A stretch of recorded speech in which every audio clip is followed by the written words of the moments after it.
शान्ताकारं भुजगशयनं पद्मनाभं सुरेशं विश्वाधारं गगनसदृशं मेघवर्णं शुभांगं लक्ष्मीकान्तं कमलनयनं योगिभिर्ध्यानगम्यं वन्दे विष्णुं भवभयहरं सर्वलोकैकनाथम्। शान्ताकारं भुजगशयनं पद्मनाभं सुरेशं विश्वाधारं गगनसदृशं मेघवर्णं शुभांगं लक्ष्मीकान्तं कमलनयनं योगिभिर्ध्यानगम्यं वन्दे विष्णुं भवभयहरं सर्वलोकैकनाथम्। शान्ताकारं भुजगशयनं पद्मनाभं सुरेशं विश्वाधारं गगनसदृशं मेघवर्णं शुभांगं लक्ष्मीकान्तं कमलनयनं योगिभिर्ध्यानगम्यं वन्दे विष्णुं भवभयहरं सर्वलोकैकनाथम्। शान्ताकारं भुजगशयनं पद्मनाभं सुरेशं विश्वाधारं गगनसदृशं मेघवर्णं शुभांगं लक्ष्मीकान्तं कमलनयनं योगिभिर्ध्यानगम्यं वन्दे विष्णुं भवभयहरं सर्वलोकैकनाथम्। शान्ताकारं भुजगशयनं पद्मनाभं सुरेशं विश्वाधारं गगनसदृशं मेघवर्णं शुभांगं लक्ष्मीकान्तं कमलनयनं योगिभिर्ध्यानगम्यं वन्दे विष्णुं भवभयहरं सर्वलोकैकनाथम्। शान्ताकारं भुजगशयनं पद्मनाभं सुरेशं विश्वाधारं गगनसदृशं मेघवर्णं शुभांगं लक्ष्मीकान्तं कमलनयनं योगिभिर्ध्यानगम्यं वन्दे विष्णुं भवभयहरं सर्वलोकैकनाथम्। शान्ताकारं भुजगशयनं पद्मनाभं सुरेशं विश्वाधारं गगनसदृशं मेघवर्णं शुभांगं लक्ष्मीकान्तं कमलनयनं योगिभिर्ध्यानगम्यं वन्दे विष्णुं भवभयहरं सर्वलोकैकनाथम्। शान्ताकारं भुजगशयनं पद्मनाभं सुरेशं विश्वाधारं गगनसदृशं मेघवर्णं शुभांगं लक्ष्मीकान्तं कमलनयनं योगिभिर्ध्यानगम्यं वन्दे विष्णुं भवभयहरं सर्वलोकैकनाथम्। शान्ताकारं भुजगशयनं पद्मनाभं सुरेशं विश्वाधारं गगनसदृशं मेघवर्णं शुभांगं लक्ष्मीकान्तं कमलनयनं योगिभिर्ध्यानगम्यं वन्दे विष्णुं भवभयहरं सर्वलोकैकनाथम्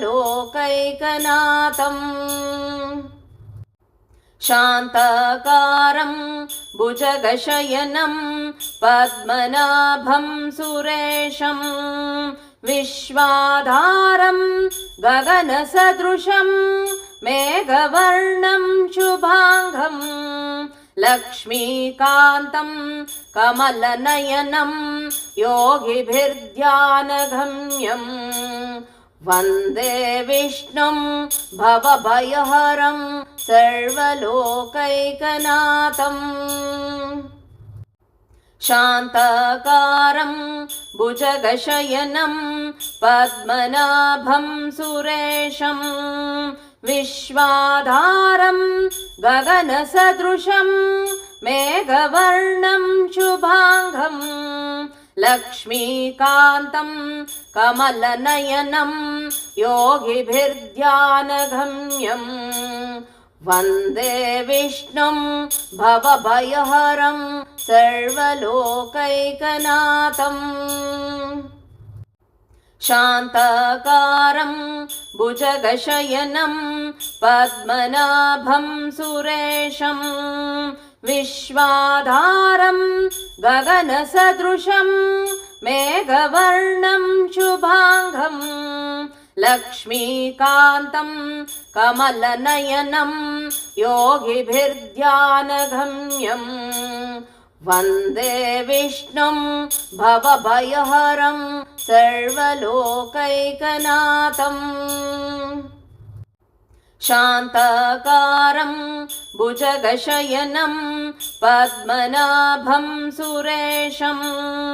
विश्वाधारं गगनसदृशं मेघवर्णं शुभाङ्गं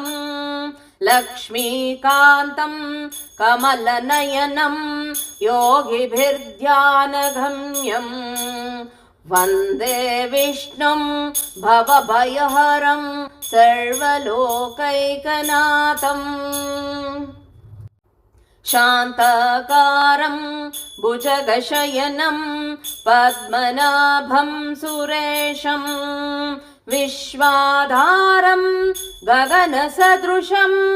मेघवर्णं शुभाङ्गं लक्ष्मीकान्तं कमलनयनं योगिभिर्ध्यानगम्यं वन्दे विष्णुं भवभयहरं सर्वलोकैकनाथम् शान्ताकारं भुजगशयनं पद्मनाभं सुरेशं विश्वाधारं गगनसदृशं मेघवर्णं शुभाङ्गं लक्ष्मीकान्तं कमलनयनं योगिभिर्ध्यानगम्यं वन्दे विष्णुं भवभयहरं सर्वलोकैकनाथम् शान्ताकारं भुजगशयनं पद्मनाभं सुरेशं विश्वाधारं गगनसदृशं मेघवर्णं शुभाङ्गं लक्ष्मीकान्तं कमलनयनं योगिभिर्ध्यानगम्यं वन्दे विष्णुं भवभयहरं सर्वलोकैकनाथम् शान्ताकारं भुजगशयनं पद्मनाभं सुरेशं विश्वाधारं गगनसदृशं मेघवर्णं शुभाङ्गं लक्ष्मीकान्तं कमलनयनं योगिभिर्ध्यानगम्यं वन्दे विष्णुं भवभयहरं सर्वलोकैकनाथम् शान्ताकारं भुजगशयनं पद्मनाभं सुरेशं विश्वाधारं गगनसदृशं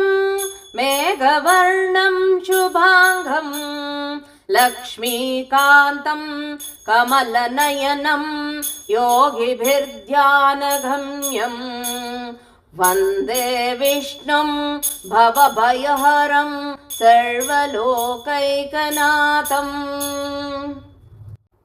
शान्ताकारं भुजगशयनं पद्मनाभं सुरेशं विश्वाधारं गगनसदृशं मेघवर्णं शुभाङ्गं लक्ष्मीकान्तं कमलनयनं योगिभिर्ध्यानगम्यं वन्दे विष्णुं भवभयहरं सर्वलोकैकनाथम् शान्ताकारं भुजगशयनं पद्मनाभं सुरेशं विश्वाधारं गगनसदृशं मेघवर्णं शुभाङ्गं लक्ष्मीकान्तं कमलनयनं योगिभिर्ध्यानगम्यं वन्दे विष्णुं भवभयहरं सर्वलोकैकनाथम् शान्ताकारं भुजगशयनं पद्मनाभं सुरेशं विश्वाधारं गगनसदृशं मेघवर्णं शुभाङ्गं लक्ष्मीकान्तं कमलनयनं योगिभिर्ध्यानगम्यं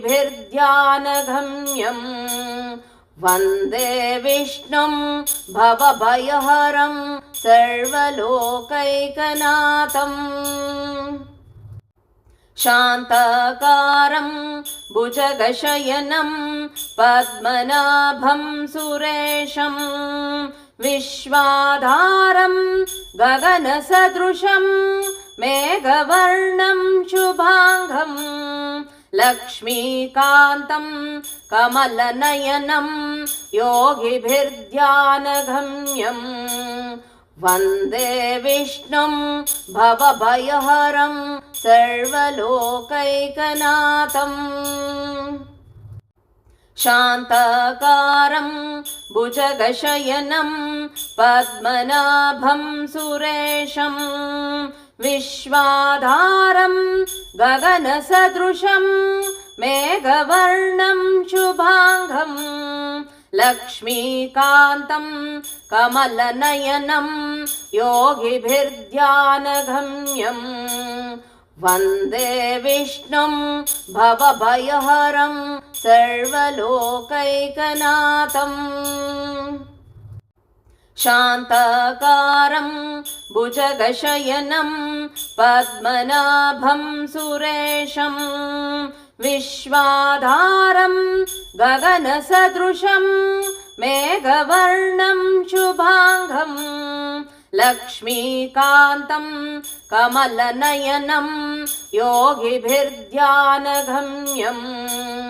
वन्दे विष्णुं भवभयहरं सर्वलोकैकनाथम् शान्ताकारं भुजगशयनं पद्मनाभं सुरेशं विश्वाधारं गगनसदृशं मेघवर्णं शुभाङ्गं लक्ष्मीकान्तं कमलनयनं योगिभिर्ध्यानगम्यं वन्दे विष्णुं भवभयहरं सर्वलोकैकनाथम् शान्ताकारं भुजगशयनं पद्मनाभं सुरेशं विश्वाधारं गगनसदृशं मेघवर्णं शुभाङ्गं लक्ष्मीकान्तं कमलनयनं योगिभिर्ध्यानगम्यं वन्दे विष्णुं भवभयहरं सर्वलोकैकनाथम् शान्ताकारं भुजगशयनं पद्मनाभं सुरेशं विश्वाधारं गगनसदृशं मेघवर्णं शुभांगं लक्ष्मीकान्तं कमलनयनं योगिभिर्ध्यानगम्यं वन्दे विष्णुं भवभयहरं सर्वलोकैकनाथम् शान्ताकारं भुजगशयनं पद्मनाभं सुरेशं विश्वाधारं गगनसदृशं मेघवर्णं शुभांगं लक्ष्मीकान्तं कमलनयनं योगिभिर्ध्यानगम्यं वन्दे विष्णुं भवभयहरं सर्वलोकैकनाथम् शान्ताकारं भुजगशयनं पद्मनाभं सुरेशं विश्वाधारं गगनसदृशं मेघवर्णं शुभांगं लक्ष्मीकान्तं कमलनयनं योगिभिर्ध्यानगम्यं वन्दे विष्णुं भवभयहरं सर्वलोकैकनाथम् शान्ताकारं भुजगशयनं पद्मनाभं सुरेशं विश्वाधारं गगनसदृशं मेघवर्णं शुभांगं लक्ष्मीकान्तं कमलनयनं योगिभिर्ध्यानगम्यं वन्दे विष्णुं भवभयहरं सर्वलोकैकनाथम् शान्ताकारं भुजगशयनं पद्मनाभं सुरेशं विश्वाधारं गगनसदृशं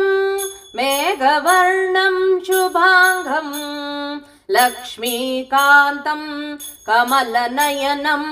योगिभिर्ध्यानगम्यं वन्दे विष्णुं भवभयहरं सर्वलोकैकनाथम् शान्ताकारं भुजगशयनं पद्मनाभं सुरेशं विश्वाधारं गगनसदृशं मेघवर्णं शुभांगं लक्ष्मीकान्तं कमलनयनं योगिभिर्ध्यानगम्यं वन्दे विष्णुं भवभयहरं सर्वलोकैकनाथम् शान्ताकारं भुजगशयनं पद्मनाभं सुरेशं विश्वाधारं गगनसदृशं मेघवर्णं शुभांगं लक्ष्मीकान्तं कमलनयनं योगिभिर्ध्यानगम्यं वन्दे विष्णुं भवभयहरं सर्वलोकैकनाथम् शान्ताकारं भुजगशयनं पद्मनाभं सुरेशं विश्वाधारं गगनसदृशं मेघवर्णं शुभांगं लक्ष्मीकान्तं कमलनयनं योगिभिर्ध्यानगम्यं वन्दे विष्णुं भवभयहरं सर्वलोकैकनाथम् शान्ताकारं भुजगशयनं पद्मनाभं सुरेशं विश्वाधारं गगनसदृशं मेघवर्णं शुभांगं लक्ष्मीकान्तं कमलनयनं योगिभिर्ध्यानगम्यं वन्दे विष्णुं भवभयहरं सर्वलोकैकनाथम् शान्ताकारं भुजगशयनं पद्मनाभं सुरेशं विश्वाधारं गगनसदृशं मेघवर्णं शुभांगं लक्ष्मीकान्तं कमलनयनं योगिभिर्ध्यानगम्यं वन्दे विष्णुं भवभयहरं सर्वलोकैकनाथम् शान्ताकारं भुजगशयनं पद्मनाभं सुरेशं विश्वाधारं गगनसदृशं मेघवर्णं शुभांगं लक्ष्मीकान्तं कमलनयनं योगिभिर्ध्यानगम्यं वन्दे विष्णुं भवभयहरं सर्वलोकैकनाथम् शान्ताकारं भुजगशयनं पद्मनाभं सुरेशं विश्वाधारं गगनसदृशं मेघवर्णं शुभांगं लक्ष्मीकान्तं कमलनयनं योगिभिर्ध्यानगम्यं वन्दे विष्णुं भवभयहरं सर्वलोकैकनाथम् शान्ताकारं भुजगशयनं पद्मनाभं सुरेशं विश्वाधारं गगनसदृशं मेघवर्णं शुभांगं लक्ष्मीकान्तं कमलनयनं योगिभिर्ध्यानगम्यं वन्दे विष्णुं भवभयहरं सर्वलोकैकनाथम् शान्ताकारं भुजगशयनं पद्मनाभं सुरेशं विश्वाधारं गगनसदृशं मेघवर्णं शुभांगं लक्ष्मीकान्तं कमलनयनं योगिभिर्ध्यानगम्यं वन्दे विष्णुं भवभयहरं सर्वलोकैकनाथम् शान्ताकारं भुजगशयनं पद्मनाभं सुरेशं विश्वाधारं गगनसदृशं मेघवर्णं शुभांगं लक्ष्मीकान्तं कमलनयनं योगिभिर्ध्यानगम्यं वन्दे विष्णुं भवभयहरं सर्वलोकैकनाथम् शान्ताकारं भुजगशयनं पद्मनाभं सुरेशं विश्वाधारं गगनसदृशं मेघवर्णं शुभांगं लक्ष्मीकान्तं कमलनयनं योगिभिर्ध्यानगम्यं वन्दे विष्णुं भवभयहरं सर्वलोकैकनाथम् शान्ताकारं भुजगशयनं पद्मनाभं सुरेशं विश्वाधारं गगनसदृशं मेघवर्णं शुभांगं लक्ष्मीकान्तं कमलनयनं योगिभिर्ध्यानगम्यं वन्दे विष्णुं भवभयहरं सर्वलोकैकनाथम् शान्ताकारं भुजगशयनं पद्मनाभं सुरेशं विश्वाधारं गगनसदृशं मेघवर्णं शुभांगं लक्ष्मीकान्तं कमलनयनं